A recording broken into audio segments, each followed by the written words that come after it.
Well, good morning, everyone.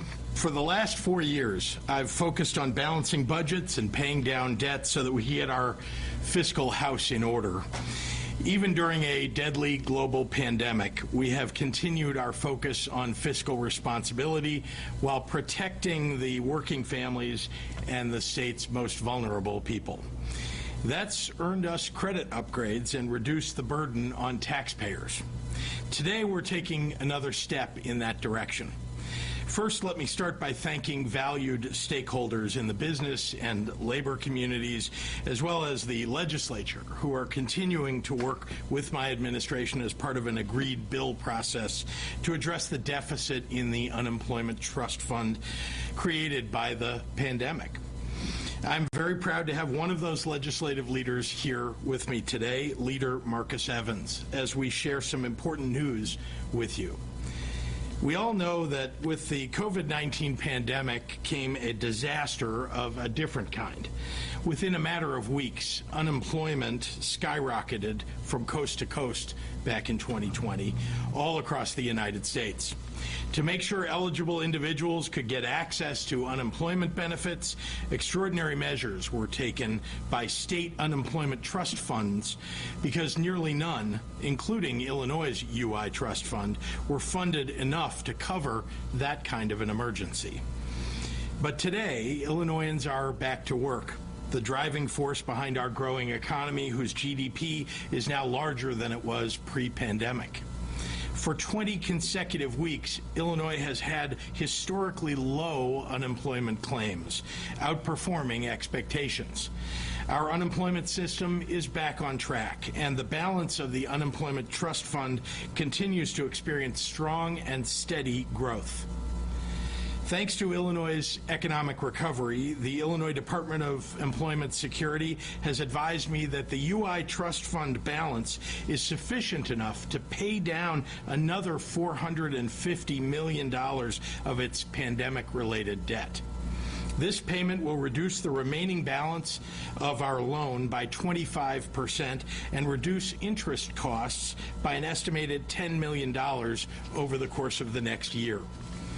This announcement comes just months after the General Assembly and I directed $2.7 billion of federal ARPA dollars toward the loan, cutting the original $4.5 billion loan down to $1.8 billion.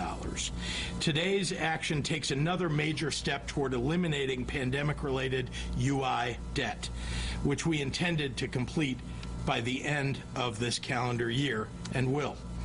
I will work closely with the General Assembly to continue supporting the agreed bill process between labor and business to conclude negotiations.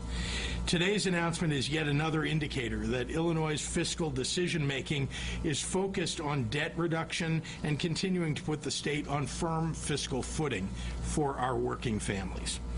This year alone, Democrats in Illinois paid off a historic $5 billion in debt, eliminated the bill backlog left over by my predecessor, put an unprecedented $1 billion into the state's rainy day fund, and delivered an extra $500 million into our pension payment plan, saving taxpayers nearly $2 billion in the years ahead.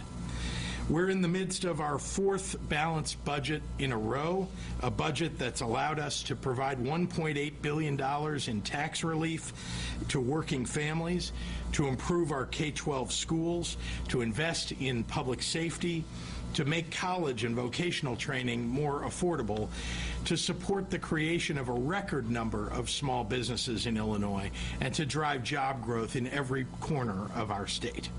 And we've been able to accomplish all of these things together while earning 6 credit upgrades. I want to take a moment to thank the leadership of the Department of Employment Security, Director Kristen Richards and her team, who worked tirelessly during the worst parts of the pandemic to provide benefits to those who desperately needed help. I'd also like to commend the work of our business and labor partners as they continue to work through the agreed bill process. And of course, I want to thank my colleague in the General Assembly, my friend, Leader Marcus Evans, who's doing a terrific job helping us manage through the challenges of getting past the UI pandemic debt. And with that, I will turn it over to IDES Director Kristen Richards. Director. Thank you, Governor Pritzker. The Illinois Department of Employment Security remains focused on supporting business and labor in the agreed bill process, which is a process that has successfully been used for decades to support the Unemployment Insurance Act and Unemployment Trust Fund. At the same time, IDES is engaged in exciting work with the United States Department of Labor to support benefit integrity, claims management, and equitable access to UI services. Recently, IDES announced a $6.8 million award to fund enhanced data collection to understand barriers to UI access and implement strategies to address those barriers. These are all efforts we are undertaking to support a strong UI system for the state of Illinois. Today's announcement reflects continued growth in our economy.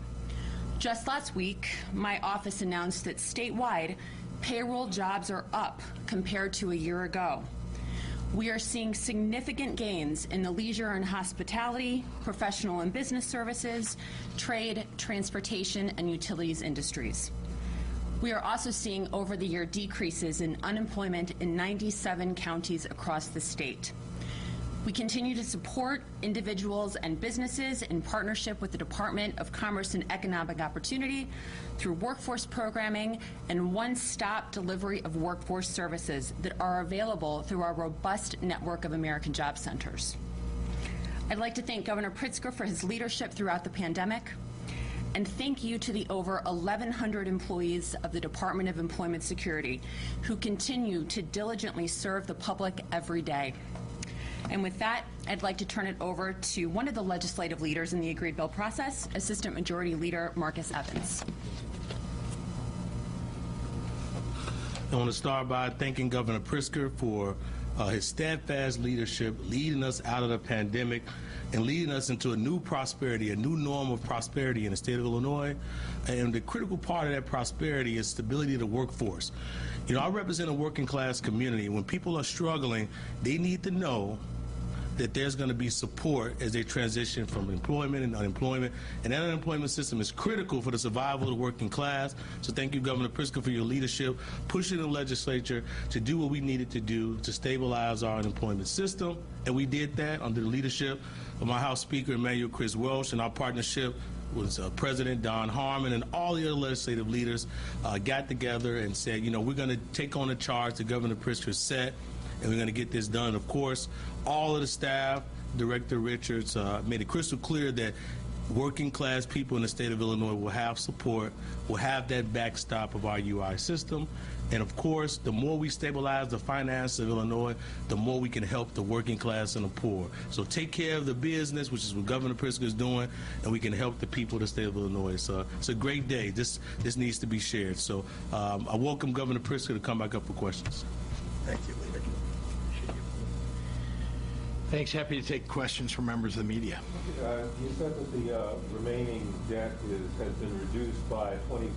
What's the dollar amount?